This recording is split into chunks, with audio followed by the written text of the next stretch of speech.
George Orwell 1984. Parte 1, Capítulo 1. Era um dia frio e luminoso de abril, e os relógios davam 13 horas.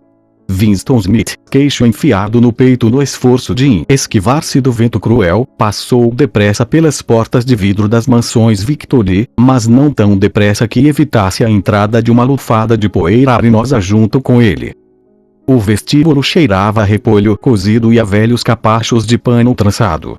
Numa das extremidades, um pôster colorido, grande demais para ambientes fechados, estava pregado na parede. Mostrava simplesmente um rosto enorme, com mais de 1 metro de largura. O rosto de um homem de uns 45 anos, de bigodão preto e feições rudemente agradáveis. Winston avançou para a escada. Não adiantava tentar o elevador. Mesmo quando tudo ia bem, era raro que funcionasse, e agora a eletricidade permanecia cortada enquanto houvesse luz natural. Era parte do esforço de economia durante os preparativos para a Semana do Ódio. O apartamento ficava no 7º andar e Winston, com seus 39 anos e sua úlcera varicosa acima do tornozelo direito, subiu devagar, parando para descansar várias vezes durante o trajeto. Em todos os patamares, diante da porta do elevador, o pôster com o rosto enorme fitava-o da parede. Era uma dessas pinturas realizadas de modo a que os olhos o acompanhem sempre que você se move. O grande irmão está de olho em você, dizia o letreiro, embaixo. No interior do apartamento, uma voz agradável lia alto uma relação de cifras que de alguma forma dizia respeito à produção de ferro gusa. A voz saía de uma placa oblonga de metal semelhante a um espelho fosco, integrada à superfície da parede da direita. Winston girou um interruptor e a voz diminuiu um pouco, embora as palavras continuassem inteligíveis. O volume do instrumento, chamava-se teletela, podia ser regulado, mas não havia como desligá-lo completamente. Winston foi para junto da janela. O macacão azul usado como uniforme do partido não fazia mais que enfatizar a magreza de seu corpo frágil, miúdo. Seu cabelo era muito claro, o rosto naturalmente sanguíneo, a pele áspera por causa do sabão ordinário, das navalhas cegas e do frio do inverno que pouco antes chegara ao fim. Fora, mesmo visto através da vidraça fechada, o mundo parecia frio. Lá embaixo, na rua, pequenos rodamoinhos de vento formavam espirais de poeira e papel picado. Embora o sol brilhasse e o céu fosse de um azul áspero, a impressão que se tinha era de que não havia cor em coisa alguma a não ser nos pôsteres colados por toda parte. Não havia lugar de destaque que não ostentasse aquele rosto de bigode negro a olhar para baixo. Na fachada da casa, logo do outro lado da rua, via-se um deles. O grande irmão está de olho em você, dizia o letreiro, enquanto os olhos escuros pareciam perfurar os de Winston. Embaixo, no nível da rua, outro pôster, esse com um dos cantos rasgado, adejava operosamente ao vento, ora encobrindo, ora expondo uma palavra solitária: Sossing. Ao longe, um helicóptero, voando baixo sobre os telhados, pairou um instante como uma libélula e voltou a afastar-se a grande velocidade, fazendo uma curva. Era a patrulha policial, bisbilhotando pelas janelas das pessoas. As patrulhas, contudo, não eram um problema. O único problema era a polícia das ideias. Por trás de Winston, a voz da teletela continuava sua lenga-lenga infinita sobre o ferro gusa e o total cumprimento, com folga, das metas do 9º plano trienal. A teletela recebia e transmitia simultaneamente. Todo som produzido por Winston que ultrapassasse um nível de um sussurro muito discreto seria captado por ela. Mas, enquanto Winston permanecesse no campo de visão enquadrado pela placa de metal, além de ouvido também poderia ser visto. Claro, não havia como saber se você estava sendo observado num momento específico. Tentar adivinhar o sistema utilizado pela polícia das ideias para conectar-se a cada aparelho individual ou a frequência com que o fazia não passava de especulação. Era possível inclusive que ela controlasse todo mundo o tempo todo. Fosse como fosse, uma coisa era certa: tinha meios de conectar-se a seu aparelho sempre que quisesse. Você era obrigado a viver, e vivia, em decorrência do hábito transformado em instinto, acreditando que todo som que fizesse seria ouvido e, se a escuridão não fosse completa, todo o movimento examinado meticulosamente. Assustador. Winston mantinha as costas voltadas para a teletela. Era mais seguro. Contudo, como sabia muito bem, mesmo as costas de uma pessoa podem ser reveladoras. A 1 quilômetro de distância, o Ministério da Verdade, onde ele trabalhava, erguia-se vasto e branco por sobre a paisagem encardida. Aquela, pensou como uma espécie de contrariedade difusa, aquela era Londres, principal cidade da faixa aérea 1, terceira mais populosa das províncias da Oceania. Tentou localizar alguma lembrança de infância que lhe dissesse se Londres sempre fora assim. Será que sempre houvera aquele cenário de casas do século XIX caindo aos pedaços, paredes laterais escoradas com vigas de madeira, janelas remendadas com papelão, telhados reforçados com chapas de ferro corrugado, decrépitos muros de jardins adernando em todas as direções? E os lugares bombardeados, onde o pó de gesso dançava no ar e a salgueirinha crescia e se espalhava sobre as pilhas de entulho? E os locais onde as bombas haviam aberto clareiras maiores e onde tinha brotado colônias sórdidas de cabanas de madeira que mais pareciam galinheiros? Não adiantava, ele não conseguia se lembrar. Tudo que lhe ficara da infância era uma série de tableauks superiluminados, desprovidos de paisagem de fundo e quase sempre ininteligíveis. O Ministério da Verdade, Miniver, em Nova Fala, era extraordinariamente diferente de todos os outros objetos à vista. Era uma enorme estrutura piramidal de concreto branco cintilante, erguendo-se, terraço após terraço, 300 metros espaço acima do lugar onde Winston estava mal dava para ler, escarvados na parede branca em letras elegantes, os 3 slogans do partido. Guerra é paz. Liberdade é escravidão. Ignorância é força. 8. Comentava-se que o Ministério da Verdade continha 3.000 salas acima do nível do solo e ramificações equivalentes abaixo. Em Londres havia somente 3 outros edifícios de aparência e dimensões equivalentes. Eles tinham o efeito de reduzir tão drasticamente a arquitetura circundante que do telhado das mansões Victoria era possível avistar os 4 ao mesmo tempo. Eram as sedes dos 4 ministérios entre os quais se dividia a totalidade do aparato governamental. O Ministério da Verdade, responsável por notícias, entretenimento, educação e belas artes. O Ministério da Paz, responsável pela guerra. O Ministério do Amor, ao qual cabia manter a lei e a ordem.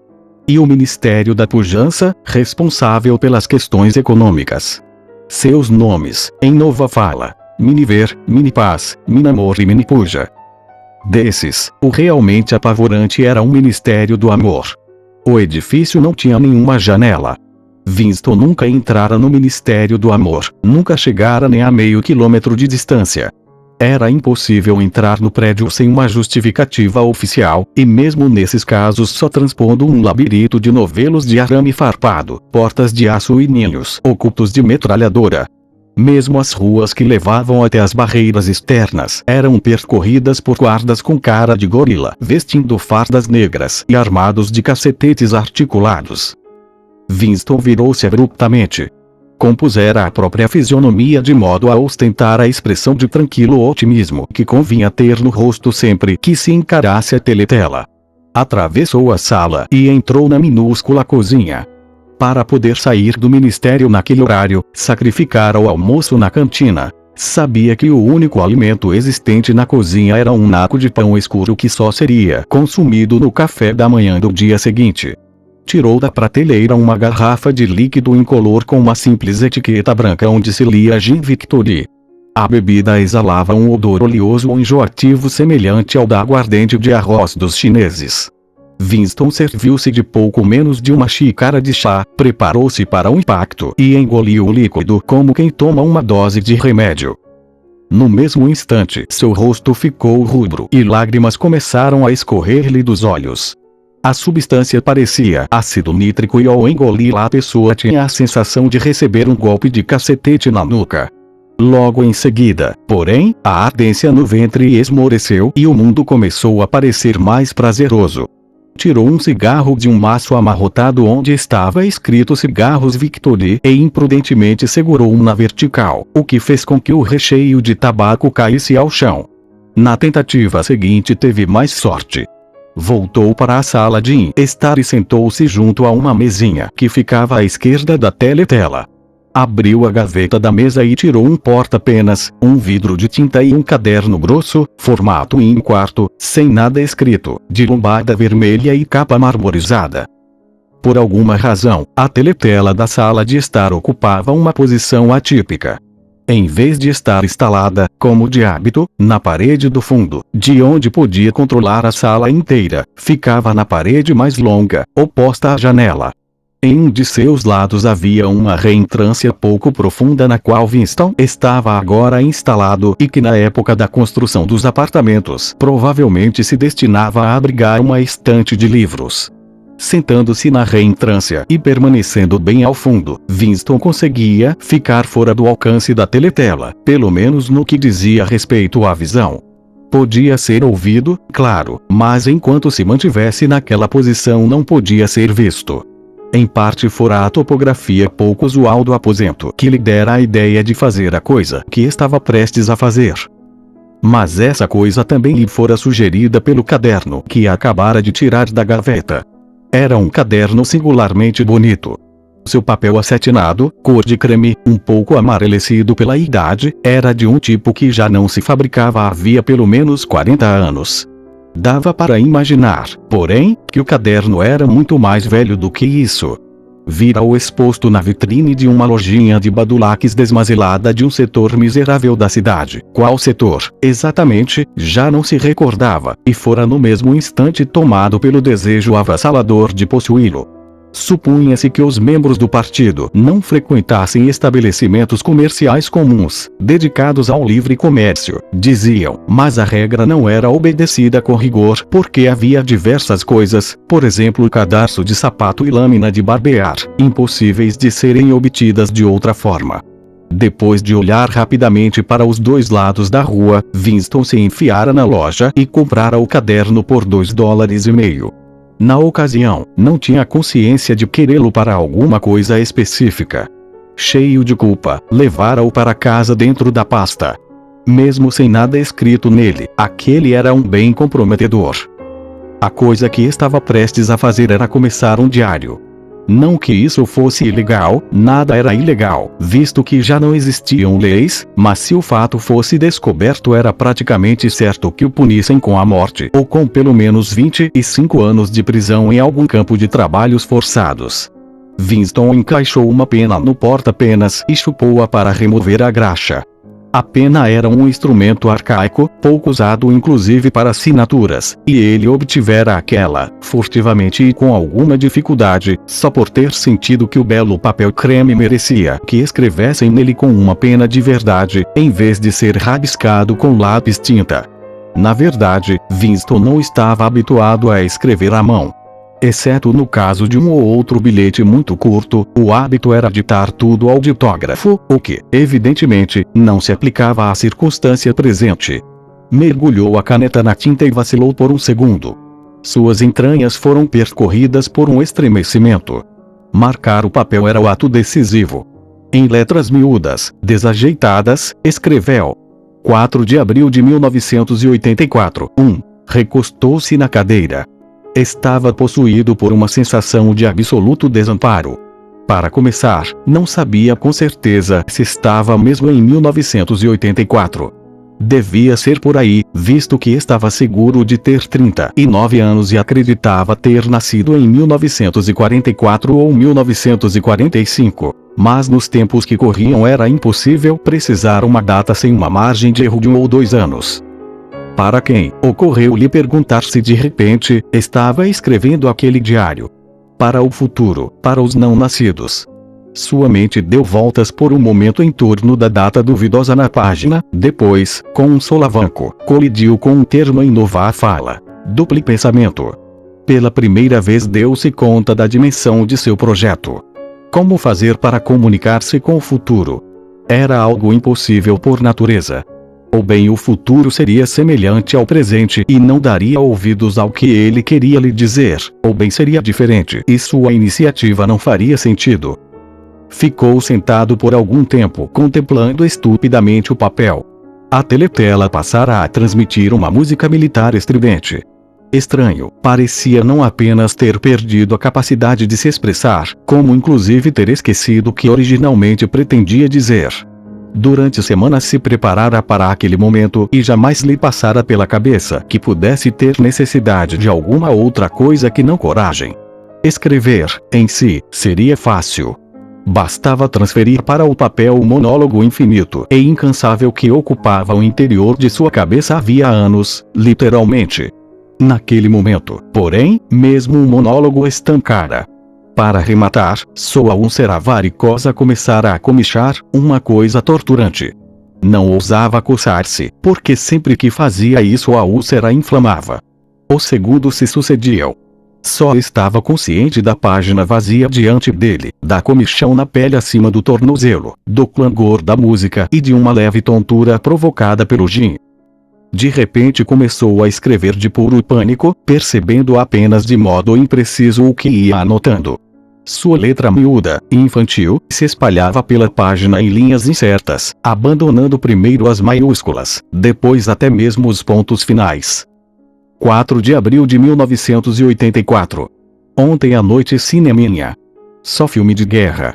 Muito bom do bombardeio de um navio cheio de refugiados em algum lugar do Mediterrâneo. Público achando muita graça nos tiros dados no gordão que tentava nadar para longe, perseguido por um helicóptero.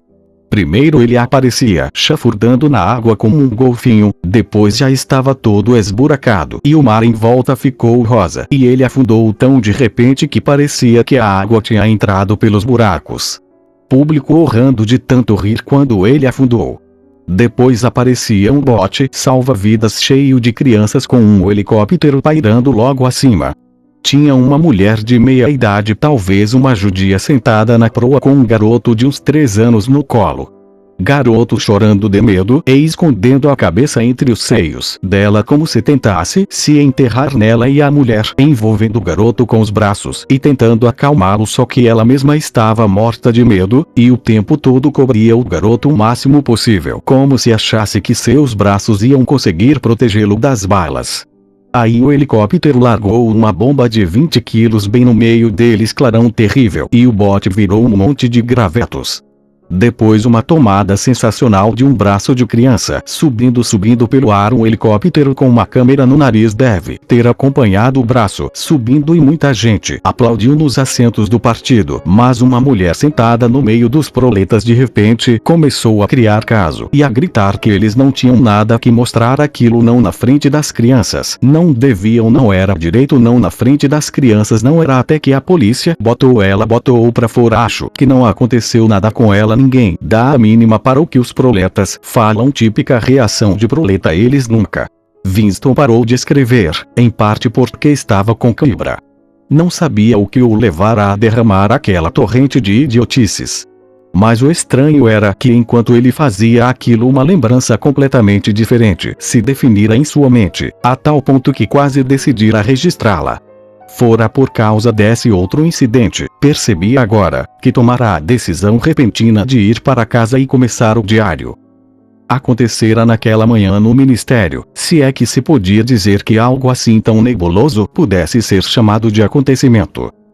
Eram quase 11 da manhã, e no departamento de documentação, onde Winston trabalhava, já arrastavam as cadeiras para fora das estações de trabalho para reuni-las no centro do salão, na frente da grande teletela, nos preparativos para os 2 minutos de ódio. Winston estava a ponto de se instalar em uma das fileiras centrais, quando de repente 2 pessoas a quem conhecia de vista, mas com quem nunca trocará uma só palavra, entraram no aposento. Uma delas era uma garota com quem muitas vezes cruzava nos corredores. Não sabia seu nome, porém sabia que trabalhava no departamento de ficção. Supunha, já que a vira algumas vezes com as mãos sujas de óleo e munida de uma chave inglesa, que tivesse uma função de caráter mecânico em alguma das máquinas romanceadoras. Era uma garota de ar provocador, de uns 27 anos, abundante cabelo preto, rosto sardento e movimentos bruscos, atléticos. Trazia uma faixa estreita, escarlate, símbolo da Liga Juvenil Antissexo, enrolada na cintura por cima do macacão, de modo a evidenciar sutilmente as formas harmoniosas de seus quadris. Winston sentira aversão por ela desde o primeiríssimo momento em que a vira. Sabia a razão. Era por causa da atmosfera de quadras de hóquei, banhos frios, caminhadas comunitárias e mente impoluta que, por alguma razão, a impregnava. Sentia aversão por quase todas as mulheres, sobretudo as jovens e bonitas. Os adeptos mais fanáticos do partido, os devoradores de slogans, os espiões amadores e os farejadores de inortodoxia eram sempre mulheres, sobretudo as jovens. Mas aquela garota em especial lhe dava a impressão de ser mais perigosa do que a maioria. Numa ocasião em que os dois haviam se cruzado no corredor, ela lhe dirigira um rápido olhar enviesado que parecerá perfurar seu corpo e por um instante o deixara tomado do mais profundo horror. Passara-lhe pela cabeça, inclusive, que ela devia ser uma agente da polícia das ideias. Isso, na verdade, era muito improvável. Mesmo assim ele continuava a sentir um desconforto esquisito, uma mistura de medo e hostilidade, sempre que ela estava por perto. A outra pessoa era um homem chamado O'Brien, membro do núcleo do partido e ocupante de um cargo tão importante e remoto que Winston fazia apenas uma vaga ideia de qual fosse sua natureza. Por um momento, ao ver o macacão negro de um membro do núcleo do partido se aproximar, o grupo de pessoas que cercavam as cadeiras ficou em silêncio. O'Brien era um homem grande, corpulento, de pescoço grosso e rosto rude, jocoso, brutal. A despeito da aparência imponente, seu estilo não era desprovido de sedução. Tinha um jeito de reposicionar os óculos no alto do nariz que era curiosamente desarmante, de um modo impossível de definir, curiosamente civilizado. Era um gesto que, caso ainda fosse possível alguém pensar nestes termos, talvez lembrasse um nobre inglês do século XVIII oferecendo a caixa de rapé. Winston cruzara O'Brien uma dúzia de vezes, talvez, ao longo de um número quase igual de anos. Sentia-se intensamente atraído por ele, e não apenas porque o contraste entre seus modos educados e seu físico de combatente de elite o intrigasse. Era muito mais em razão de uma crença secreta, talvez nem chegasse a ser crença, talvez fosse apenas uma esperança, a de que a ortodoxia política de O'Brien não era impecável. Alguma coisa no rosto do outro o fazia acreditar piamente nisso. E, de novo, talvez não fosse nem na ortodoxia o que estava escrito naquele rosto, mas tão só inteligência. Por isso ou por aquilo, O'Brien parecia ser uma pessoa com quem se podia conversar, se por acaso fosse possível lograr a teletela e ficar a sós com ele. Winston nunca fizera o menor esforço para tirar sua dúvida a limpo. Na verdade, não havia como fazê-lo. Naquele momento O'Brien dirigiu os olhos para o relógio de pulso, viu que já eram quase 11 horas e, óbvio, resolveu ficar no departamento de documentação até o término dos 2 minutos de ódio. Ocupou um assento na mesma fileira em que estava Winston, a 2 lugares de distância. Uma mulher franzina, de cabelo ruivo, que trabalhava no cubículo vizinho ao de Winston, estava sentada entre os dois. A garota de cabelo escuro estava logo atrás. Pouco depois um guincho pavoroso, estridente, como o som produzido por alguma máquina monstruosa girando sem lubrificação, escapou da vasta teletela posicionada no fundo da sala. Era um barulho que mexia com os nervos da pessoa e arrepiava os cabelos da nuca. O ódio havia começado. Como de costume, o rosto de Immanuel Goldstein, o inimigo do povo, surgira na tela. Ouviram-se assobios em vários pontos da plateia. A mulher ruiva e franzina soltou um guincho em que medo e repugnância se fundiam. Goldstein era o renegado e apóstata que um dia, muito tempo antes, quanto tempo, exatamente, era coisa de que ninguém se lembrava, fora uma das figuras destacadas do partido, quase tão importante quanto o próprio grande irmão, e que depois se entregara a atividades contra-revolucionárias, fora condenado à morte e em seguida fugira misteriosamente e sumira do mapa. A programação de 2 minutos de ódio variava todos os dias, mas o principal personagem era sempre Goldstein. Ele era o traidor original, o primeiro conspurcador da pureza do partido. Todos os crimes subsequentes contra o partido, todas as perfídias, sabotagens, heresias, todos os desvios eram resultado direto de sua pregação. Desta ou daquela maneira, ele continuava vivo e maquinando seus conluios. Talvez em algum lugar do outro lado do mar, talvez até sob a proteção de seus benfeitores estrangeiros, era o que se dizia ocasionalmente, em algum esconderijo na própria Oceania. O diafragma de Winston estava contraído. Ele era incapaz de olhar para o rosto de Goldstein sem ser invadido por uma dolorosa combinação de emoções. Era um rosto judaico chupado, envolto por uma vasta lanugem de cabelo branco e munido de um pequeno cavanhaque, o rosto inteligente e apesar disso, por alguma razão, inerentemente desprezível, com uma espécie de tolice senil no longo nariz esguio, onde se equilibrava um par de óculos já perto da ponta. Parecia a cara de uma ovelha, e a voz, também, tinha uma qualidade algo ovina. Goldstein bradava seu discurso envenenado de sempre sobre as doutrinas do partido, um discurso tão exagerado e perverso que não servia nem para enganar uma criança, e ao mesmo tempo suficientemente plausível para fazer com que o ouvinte fosse tomado pela sensação alarmada de que outras pessoas menos equilibradas do que ele próprio poderiam ser iludidas pelo que estava sendo afirmado. Goldstein atacava o grande irmão, denunciava a ditadura do partido, exigia a imediata celebração da paz com a Eurásia, defendia a liberdade de expressão, a liberdade de imprensa, a liberdade de reunião, a liberdade de pensamento, gritava histericamente que a revolução fora traída, e tudo isso num rápido discurso polissilábico que era uma espécie de paródia do estilo habitual dos oradores do partido, inclusive com palavras em nova fala. Mais palavras em nova fala, aliás, do que qualquer membro do partido costumava usar na vida real.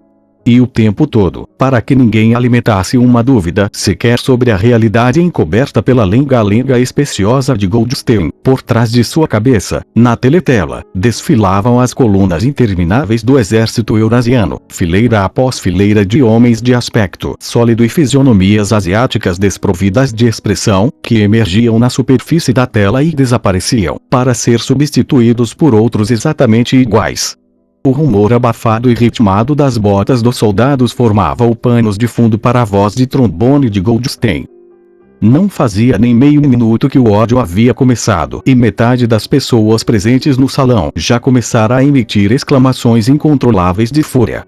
Impossível tolerar a visão do rosto ovino repleto de empáfia na tela e o poder aterrador do exército eurasiano logo atrás. Além disso, a visão ou mesmo a ideia de Goldstein produziam automaticamente medo e ira. Ele era um objeto de ódio ainda mais constante do que a Eurásia ou a Lestásia, já que sempre que a Oceânia entrava em guerra com uma dessas potências, costumava estar em paz com a outra. O estranho, porém, era que embora Goldstein fosse odiado e desprezado por todos, embora todos os dias, e 1000 vezes por dia, nos palanques, nas teletelas, nos jornais, nos livros, suas teorias fossem refutadas, esmagadas, ridicularizadas, expostas ao escárnio geral como lixo lamentável que eram, apesar disso tudo, o ritmo de crescimento de sua influência parecia nunca arrefecer. Sempre havia novos trouxas à espera de ser seduzidos por ele. Não se passava um dia sem que espiões e sabotadores agindo a seu serviço fossem desmascarados pela polícia das ideias. Ele era o comandante de um vasto exército nas sombras, uma rede clandestina de conspiradores dedicados à derrubada do Estado. A confraria, esse era seu suposto nome. Também circulavam historias sobre um livro terrível, um compêndio de todas as heresias, do qual Goldstein era o autor e que circulava clandestinamente aqui e ali. Um livro sem título. Quando queriam referir-se a ele, as pessoas diziam apenas o livro. Mas só se tomava conhecimento dessas coisas por intermédio de boatos imprecisos. Nem a confraria nem o livro eram assuntos que um membro comum do partido estivesse inclinado a mencionar se pudesse evitá-lo. Em seu segundo minuto, o ódio virou desvario. As pessoas pulavam em seus lugares, gritando com toda a força de seus pulmões no esforço de afogar a exasperante voz estentória que saía da tela. A mulher esguia e ruiva adquirira uma tonalidade rosa vivo, e sua boca se abria e se fechava como a boca de um peixe fora d'água. Mesmo o rosto severo de O'Brien ficara rubro. Ele estava sentado muito ereto na cadeira. Seu peito vigoroso estufava e estremecia como se estivesse enfrentando uma vaga. A garota de cabelo escuro sentada atrás de Winston começara a gritar: porco! Porco! Porco! e de repente apanhou um pesado dicionário de nova fala e arremessou-o contra Atila. O livro bateu no nariz de Goldstein e despencou. A voz, inexorável, prosseguia. Num momento de lucidez, Winston constatou estar berrando junto com os outros e percebeu que golpeava violentamente a trave de sua cadeira com os calcanhares. O mais horrível dos 2 minutos de ódio não era o fato de a pessoa ser obrigada a desempenhar um papel, mas de ser impossível manter-se à margem. Depois de 30 segundos, já não era preciso fingir. Um êxtase horrendo de medo e sentimento de vingança, um desejo de matar, de torturar, de afundar rostos com uma marreta, parecia circular pela plateia inteira como uma corrente elétrica, transformando as pessoas, mesmo contra sua vontade, em malucos a berrar, rostos deformados pela fúria. Mesmo assim, a raiva que as pessoas sentiam era uma emoção abstrata, sem direção, que podia ser transferida de um objeto para outro como a chama de um maçarico. Assim, em determinado instante a fúria de Winston não estava nem um pouco voltada contra Goldstein, mas, ao contrário, visava o grande irmão, o partido e a polícia das ideias. E nesses momentos seu coração se solidarizava com o herege solitário e ridicularizado que aparecia na tela, único guardião da verdade e da saúde mental no mundo de mentiras. Isso não o impedia de, no instante seguinte, irmanar-se àqueles que o cercavam. Quando isso acontecia, tudo que era dito a respeito de Goldstein lhe parecia verdadeiro. Nesses momentos, sua repulsa secreta pelo grande irmão se transformava em veneração, e o grande irmão adquiria uma estatura monumental, transformava-se num protetor destemido, firme feito rocha para enfrentar as hordas da Ásia, e Goldstein, a despeito de seu isolamento, de sua vulnerabilidade e da incerteza que cercava inclusive sua existência, virava um mago sinistro, capaz de destruir a estrutura da civilização com o mero poder de sua voz. Em algumas ocasiões chegava a ser possível alterar o objeto do próprio ódio por meio de um ato voluntário de chofre, graças a um esforço violento como aquele a que recorremos para erguer a cabeça do travesseiro durante um pesadelo. Winston conseguia transferir seu ódio ao rosto que aparecia na tela para a garota de cabelo escuro sentada logo atrás. Alucinações vívidas, belas, passavam-lhe pela mente. Haveria de golpeá-la até a morte com um cacetete de borracha. Haveria de amarrá-la nua a uma estaca e depois alvejá-la com flechas, como São Sebastião. Haveria de violentá-la e no momento do clímax cortaria sua garganta. De mais a mais, agora percebia mais claramente que antes porque a odiava. Odiava porque era jovem e bela e assexuada, porque queria ir para a cama com ela e nunca o faria, porque em torno de sua adorável cintura flexível que parecia impedir que a envolvesse com o braço havia apenas a odiosa faixa escarlate, símbolo agressivo de castidade. O ódio chegou ao clímax. A voz de Goldstein se transformara efetivamente num balido de ovelha e por um instante seu rosto assumiu um semblante de ovelha. Depois o semblante de ovelha se dissolveu e foi substituído pelo rosto de um soldado eurasiano que parecia avançar, imenso e terrível, metralhadora roncando, como se pretendesse saltar para fora da superfície da tela, de modo que algumas pessoas sentadas na primeira fila se inclinaram para trás nos assentos. No mesmo instante, porém, levando todos os presentes a suspirar aliviados, o personagem hostil desapareceu para dar lugar ao rosto do grande irmão, cabelo preto, bigode preto, cheio de força e misteriosa calma, e tão imenso que quase enchia a tela inteira. Ninguém ouvia o que o grande irmão estava dizendo. Eram apenas algumas palavras de estímulo, o tipo de palavras pronunciadas no fragor da batalha, impossíveis de distinguir isoladamente, mas que restauram a confiança pelo mero fato de serem ditas. Em seguida o rosto do grande irmão se esfumou outra vez e os 3 slogans do partido, em letras maiúsculas, ocuparam seu lugar. Guerra é paz. Liberdade é escravidão. Ignorância é força. O rosto do grande irmão, contudo, deu a impressão de permanecer na tela por vários segundos mais, como se o impacto que causara nas retinas de todos os presentes fosse vívido demais para desaparecer imediatamente. A mulher esguia e ruiva se jogara para a frente, apoiando-se no encosto da cadeira diante dela. Com um murmúrio trêmulo que parecia dizer: meu Salvador. Estendeu os braços para Atila. Em seguida afundou o rosto nas mãos. Era visível que fazia uma oração. Nesse momento todo o grupo ali presente prorrompeu num canto grave, lento, ritmado, em que entoava Gi, Gi, Gi.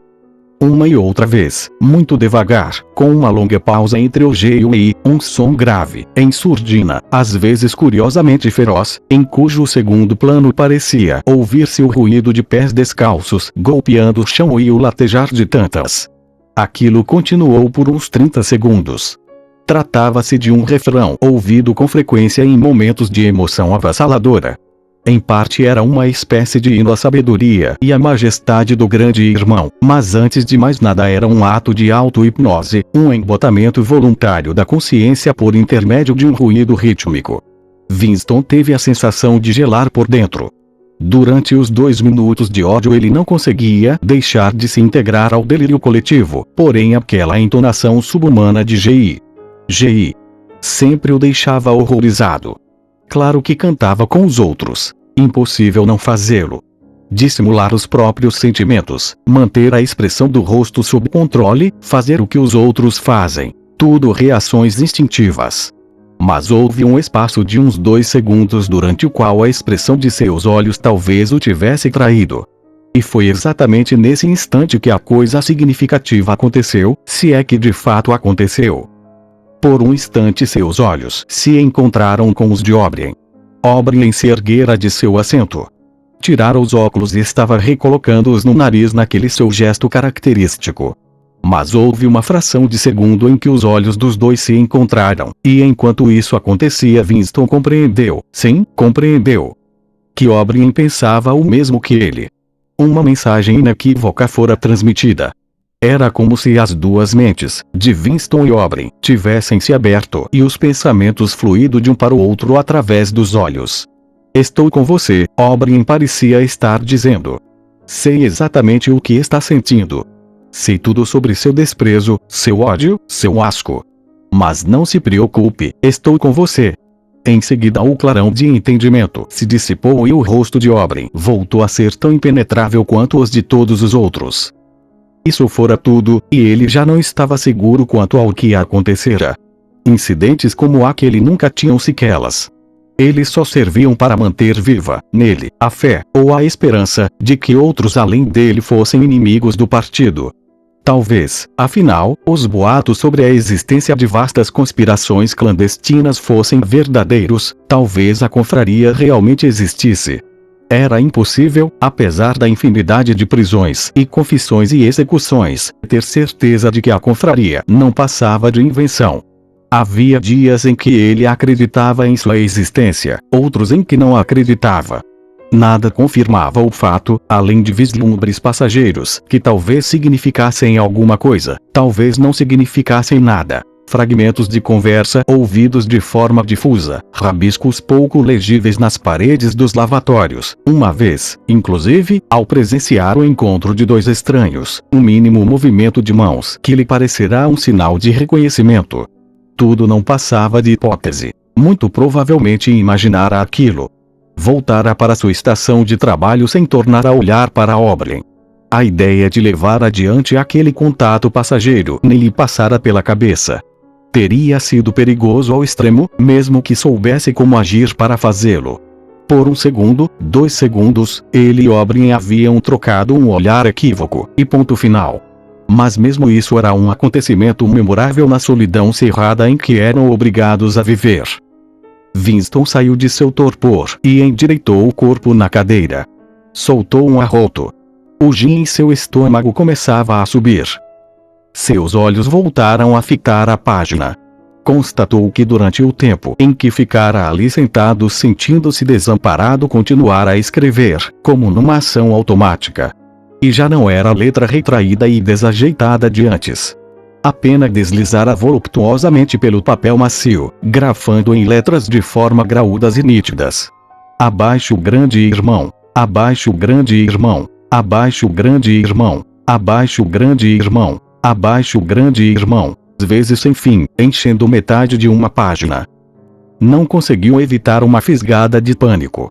Um absurdo, já que escrever aquelas palavras específicas não era mais perigoso do que o ato inicial de começar um diário. Por um momento, porém, teve a tentação de arrancar as páginas inutilizadas e deixar todo o projeto de lado. Não o fez, porém, porque sabia que era inútil. O fato de escrever ou deixar de escrever abaixo o grande irmão era irrelevante. Não fazia a menor diferença levar o diário adiante ou não. De toda maneira, a polícia das ideias haveria de apanhá-lo. Cometera, e teria cometido, mesmo que jamais houvesse aproximado a pena do papel, o crime essencial que englobava todos os outros. Pensamento-crime, eles o chamavam. O pensamento-crime não era uma coisa que se pudesse disfarçar para sempre. Você até conseguia se esquivar durante algum tempo, às vezes durante anos, só que mais cedo ou mais tarde, com toda a certeza, eles o agarrariam. Era sempre à noite, as prisões invariavelmente aconteciam à noite. O tranco súbito que arranca do sono, a mão brutal sacudindo o ombro, as luzes ofuscando os olhos, o círculo de rostos impiedosos em torno da cama. Na vasta maioria dos casos não havia julgamento, não havia registro de prisão. As pessoas simplesmente desapareciam, sempre durante a noite. Seus nomes eram removidos dos arquivos, todas as menções a qualquer coisa que tivessem feito eram apagadas, suas existências anteriores eram negadas em seguida esquecidas. Você era cancelado, aniquilado, vaporizado, esse é o termo costumeiro. Por um momento, foi tomado por uma espécie de histeria. Começou a escrever, em garranchos apressados e sem capricho. Vão me dar um tiro, não me incomodo, vão me dar um tiro na nuca, não me incomodo, abaixo o grande irmão. Eles sempre atiram na nuca, não me incomodo, abaixo o grande irmão. Recostou-se outra vez na cadeira, um pouco envergonhado de si mesmo, e largou a pena. No instante seguinte estremeceu com violência.